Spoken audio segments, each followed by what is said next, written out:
Assalamualaikum warahmatullahi wabarakatuh. Bismillah walhamdulillah. Assalatu wassalamu ala sayyidina Rasulillah wa ala alihi wa sahbihi wa mawalah. Sahabat Zafa dan para pemirsa rahimakumullah. Alhamdulillahilladzi adkhalana fi syahri Ramadan, syahrus siyam, syahrul mubarak, syahrul ladzi unzila fihi al-Qur'an hudan linnas wa bayyinatin minal huda wal furqan. Pada kesempatan kali ini kita akan membahas bagaimana cara mengatasi futur atau malas dalam melaksanakan amal kebaikan dan ibadah. Yang pertama tentunya kita beramal amal soleh sesuai dengan kemampuan kita. Jangan pernah kita maksa-maksakan diri kita untuk melakukan amal yang melampaui batas kemampuan kita. Selama kita mampu, silahkan. Tetapi selama kita sudah memaksa-maksakan diri, lalu akhirnya timbul rasa penat, timbul rasa capek, dan seterusnya, akhirnya kita merasa malas dan akhirnya hilang dari peredaran. Sering kita mendengar ada orang yang begitu semangat melakukan ibadah, saking semangatnya dia berlebih-lebihan, tapi di kemudian hari kita mendengar dia tidak lagi hadir dalam pengajian, dia tidak lagi melakukan tilawah Al-Quran meskipun hanya sedikit. Itu salah satu di antaranya adalah karena di awal dia terlalu semangat, langsung setel gaspol, voltase tinggi, akhirnya meledak dan akhirnya tidak muncul lagi. Boleh-boleh saja kita memiliki targetan-targetan tertentu, tapi sekali lagi jangan terlalu memaksakan diri. Qala Rasulullah sallallahu alaihi wasallam, khudhu minal amali ma tutikun, fa innallaha la yamallu hatta tamallu. Kerjakanlah amal ibadah itu sesuai dengan kemampuanmu, dan sesungguhnya Allah tidak bosan sampai kamu merasa bosan. Wa ahabbu salati ila nabi sallallahu alaihi wasallam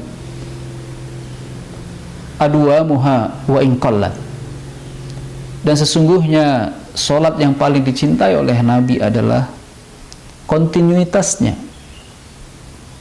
dan meskipun amalan tersebut hanya sedikit. Wa ahabullahu minal amali wa ahabul a'mali ilallahi adwamuha wa in qallat. Dan amal yang paling Allah cintai itu adalah amal yang dawam, yang kontinu, meskipun amal itu sedikit. Kita pernah mendengar kisahnya Zainab yang pernah mengikatkan tali dari tiang ke tiang yang lain. Lalu kemudian Nabi bertanya, ini tali apa? Lalu para sahabat menjawab, ini adalah talinya Zainab, yang dia ikatkan kemudian dia gunakan untuk dia berdiri melakukan sholat sunnah. Ketika dia sudah merasa capek, dia sambil memegang tali tersebut. Lalu Nabi mengatakan, khallu, lepaskanlah tali itu. Falyusalli ahadukum binasyatih, hendaklah kalian itu sholat dengan semangat yang dia miliki. Jangan terlalu memaksakan dirinya. Lalu kemudian kita juga pernah mendengar ada 3 sahabat Nabi yang datang kepada Nabi. Kemudian dia mengatakan, wahai Nabi, salah satu di antaranya mengatakan, aku akan melaksanakan sholat malam dan tidak tidur.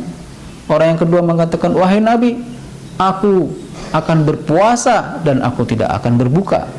Lalu orang yang ketiga mengatakan, wahai Nabi, aku tidak mau terganggu dengan kehadiran seorang perempuan, maka aku tidak akan menikah. Lalu Nabi mengatakan, wahai sahabat-sahabatku yang mengatakan begini, inni atqakum lillahi wa akhsyakum, Sesungguhnya aku adalah orang yang paling bertakwa dan paling takut kepada Allah Subhanahu wa taala. Ana usolli wa anam. Aku sholat dan aku tidur. Ana asumu wa uftiru. Aku puasa dan aku berbuka. Wa inni atazawwajun nisa, dan aku pun menikahi para perempuan. Faman raghiba an sunnati falaysa minni. Barang siapa yang benci atau meninggalkan sunnah-sunnahku, maka dia bukan termasuk golonganku.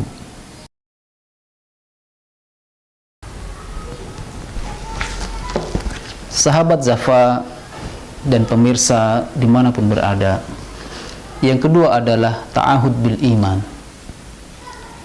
Ta'ahud bil iman adalah memperhatikan kondisi keimanan, sebagaimana yang dikatakan oleh Abu Darda. Abu Darda berkata, min fikhil abdi ay yata'ahada imanahu wa ma naqasa minhu.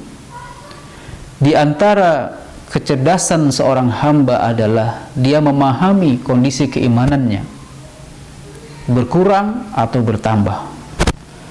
Wa min fikhil abdi ay ya'lama am yazadu aw yanqusu. Di antara kecerdasan seorang hamba, dia memahami imannya bertambah atau berkurang. Wa min fikhil abdi ay ya'lama nazaghatis syaitan anna ta'ti. Dan di antara kecerdasan seorang hamba itu adalah kefakihan atau kepahaman seorang hamba itu adalah memahami dari mana datangnya godaan setan. Sahabat Zafa dan pemirsa rahimakumullah, kita tentu memiliki masa lalu dan memiliki kebiasaan yang kurang baik. Tentu ini harus diambil pelajaran bahwa kita memahami kapan kondisi keimanan itu kita menguat, disebabkan oleh apa, dan kapan kondisi keimanan kita itu menurun dan disebabkan oleh apa. Secara umum Rasulullah SAW menyampaikan, yazidu bit ta'ah, iman itu akan bertambah dengan banyaknya ketaatan. Wa yanqusu bil maksiyah, dan iman itu akan berkurang karena adanya maksiat. Namun kita harus memahami kapan maksiat itu terjadi dan kapan ketaatan itu terjadi. Dan kitalah yang paling paham, yang paling memahami terhadap diri kita. Kapan kita melakukan maksiat disebabkan oleh apa? Nah, sebab-sebab itulah yang harus kita hindari. Dan kapan ketaatan dan keimanan kita itu naik? Sebab-sebab itulah yang harus kita cari dan kita laksanakan setiap saat. Sahabat Zafa dan pemirsa rahimakumullah. Kemudian yang ketiga itu adalah memilih teman yang baik. Seorang teman sangat berpengaruh dalam kehidupan kita. Mungkin kita dulu punya teman yang kurang baik sehingga kita juga melakukan hal-hal yang tidak baik. Bahkan Rasulullah SAW menggambarkan perumpamaan teman yang baik itu adalah bagaikan seorang penjual minyak wangi, dan perumpamaan teman yang buruk adalah bagaikan seorang pandai besi. Seorang penjual minyak wangi minimal kita dekat sudah harum. Jika kita tidak membelinya, minimal kita dapat aroma harumnya. Sebaliknya seorang pandai besi, mendekat saja sudah bau sangit, baunya tidak enak. Dan boleh jadi kita terpecik api dari pembakarannya, lalu kemudian menyebabkan baju kita bolong dan lain sebagainya. Sahabat Zafa dan para pemirsa rahimakumullah, yang selanjutnya adalah yang terakhir, jangan pernah meremehkan dosa-dosa kecil. Khalid dzunuba kabiraha wa saghiraha zakat tuqa. Jauhilah dosa yang besar ataupun yang kecil, maka engkau akan mendapatkan ketakwaan. Wahzar kamashin fawqa ardin syaukin yahzaru ma yara. Berhati-hatilah bagaikan orang yang berjalan di muka bumi yang penuh dengan onak duri, dan dia akan selalu waspada karena dia takut dengan tusukan duri meskipun kecil ataupun besarnya. La tahqiranna saghiratan innal jibala minal hasa. Jangan pernah meremehkan dosa kecil, karena sesungguhnya gunung itu menjadi gunung tersusun dari kerikil-kerikil yang kecil. Sahabat Zafar rahimakumullah, yang terakhir sekali, marilah senantiasa kita berdoa, dan doa yang paling baik diantaranya adalah Allahumma ya muqallibal qulub tsabbit qalbi ala dinik. Kemudian ihdinas siratal mustaqim, yang ini selalu kita baca dalam sholat-sholat kita. Saking pentingnya doa ini wajib dibaca. Ketika kita tidak membaca itu, maka tidak sahlah sholat kita.